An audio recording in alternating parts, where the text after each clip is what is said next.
Hey guys, it's your girl Mimi, and in today's video I'm going to be sharing 6 healthcare non-clinical jobs that you can easily bag in UAE aside being a nurse or a doctor.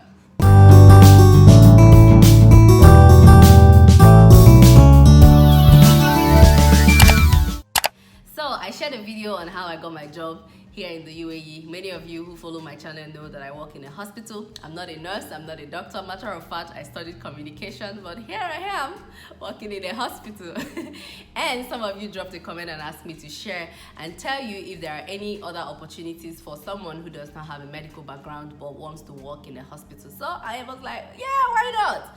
I mean, there's a pandemic going on. Healthcare industry needs as many people as they can get, and it's just a honorable thing to work in a place where you are able to help people. All right, before we go straight into the video, guys, please give me a thumbs up, click the subscribe button, turn on the notification bell, please, to support your girl. And those of you who are just returning, who are my returning subscribers, thank you so much. Y'all mean a lot to me. Okay, without further ado, guys, let's go straight into the video.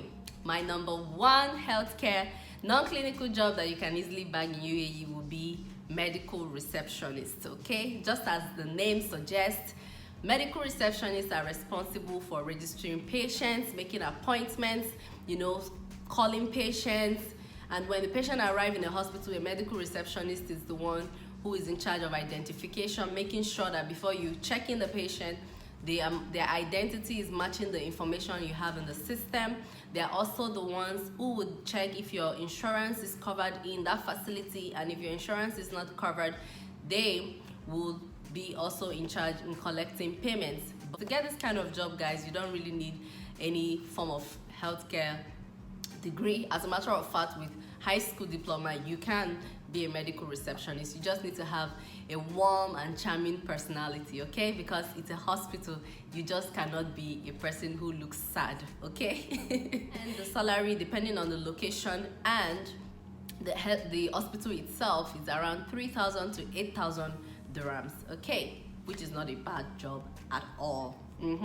So my number 2, guys, will be health unit coordinators. They call them HUC. Health unit coordinators, guys, are the ones responsible in managing doctors' schedule and appointment. They are like the link between the reception, the nurse, and the doctor and the patient, okay? They just coordinate to make sure that everything is running smoothly. They are the one who would go around a patient if the doctor is running behind. Say, for example, my appointment is at 12. I came and I registered already, and I'm just in the waiting area, and let's say it's 12:30, and the healthcare unit coordinator would be the one to go and speak to the patient and say, oh, the doctor is running behind, 30 minutes will be, just to let the patient know that we didn't forget that you are here, So basically, an healthcare unit coordinator earns between 3,000 and 8,000 dirhams as well. They are the same with the medical receptionist, depending on your location again, and also the hospital facility that you work.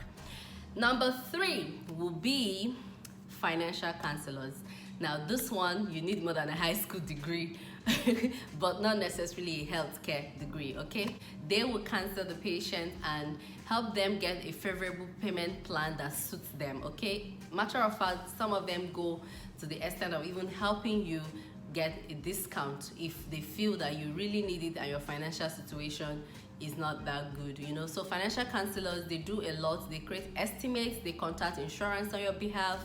They actually can help you. Let's say, for example, you have an insurance, but that insurance is not covered in that particular facility, and a financial counselor sometimes can help send a message or an email to your insurance company to see if they would consider covering that procedure or not. But you do need at least minimum of bachelor degree for you to get a financial counselor job in the UAE. Financial counselors can earn between 10,000 AED to 15 or 20, depending on your entry level as well in the UAE. Hospital matters and location do matters as well. The next on my list, guys, will be transporters, okay? So just like the name suggests, transporters are responsible for transporting a patient from one location to another. Many people, when they get to the hospital, they can't walk. They need a wheelchair to move from one place to another. This is the job of a transporter, to carry a patient from point A to point B. Okay, these people are so important in the healthcare industry because, I mean, how is the patient who can't walk supposed to get to where they are going without a transporter? So transporters help in direction, they help in transporting patients from point A to point B. It's a very beautiful way to enter into the healthcare industry if you don't have any healthcare degree. They do earn a decent amount, between 3,000 to at least 4,000 dirham, depending on the hospital also and your location. All right, and you don't need you need a minimum of just high school diploma to get this job. My number 5, guys, will be medical interpreters. So medical interpreters are responsible in conveying a message from the doctor to the patient. They work hand in hand with the doctor. Say for example, I speak Mandarin and I am seeing a doctor who speaks English only, or who speaks French only, or who speaks Arabic only, you know. Although many doctors know how to speak more than one languages, but let's just say the doctor doesn't know my language. I say I speak Mandarin, I'm from China, right? So medical interpreters are responsible for conveying the message of the doctor to the patient in the language that is comfortable for the patient. This is a pretty decent job to have, but you do need to know how to speak the language that they're hiring you for. So these people also earn between 5,000 to 8,000 dirhams a month, depending on location and the hospital that you work for. Number 6, guys, will be medical coders. Okay, these people are responsible in translating codes into how do I put it? They actually, the doctor performs a service, medical coders will transform that service into a code which the hospital will use to then bill the patients. This is the job of a coder. So I can go for an headache, and when my doctor is done with me, the coder is going to translate headache into something like 11230, you know. But then the financial team gets it that this is the code of what the doctor has done, and this helps the hospital not to either overcharge or undercharge. So okay, this is what a coder does. Now, for coding, you necessarily do not need a bachelor degree, but you do need to have a certificate in coding. You actually do need to know how to code. If you don't know how to code, there's no point, but it's something you can learn. I have to say, it's not easy. One time I tried to get to learn. It's not easy and I chickened out, but that's not to discourage anyone. You can go and learn. You can even learn how to be a coder, a medical coder online, and as soon as you are good with your training, you can easily get a job as a medical coder, guys. These people are always in demand in the healthcare industry, and they do earn a lot of money as well. They actually pay them more than medical receptionists. Coders earn between 6,000 to up to 10,000 AED a month, depending on the location, hospital. So these amounts are like an average, okay?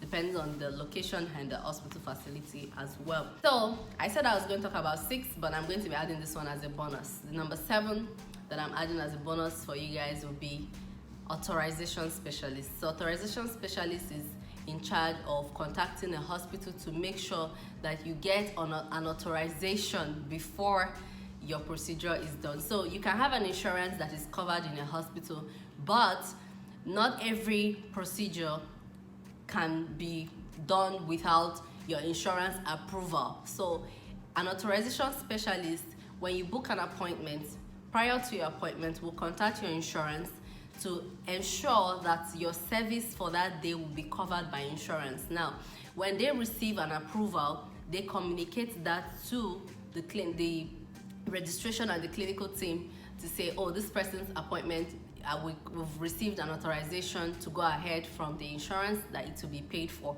If there's a denial from the insurance and they say, oh no, we are not going to be covering that service for this member of our insurance, the authorization specialist also communicates that to the team to let the patient know that this is not going to be covered by your insurance. We already contacted them, so it's going to be a self-pay for today if you're happy to go on with your appointment or not. So yeah, authorization specialists, they do a lot actually, because imagine how many appointments is scheduled in a hospital every day, you know.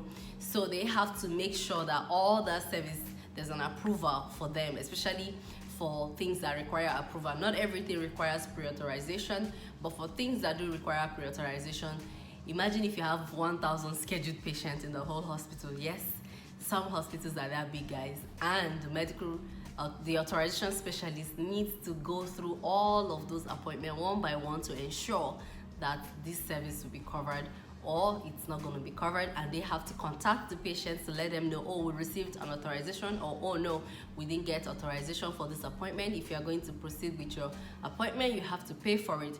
Now when the patient is happy to pay for it, they transfer them to, you know, the people I mentioned before, the financial counselors, to prepare estimates. Financial counselor prepares an estimate and transfers it to the team that is in charge of collecting payments, which in some hospitals, like my hospital, is the medical receptionist who's going to take the payment.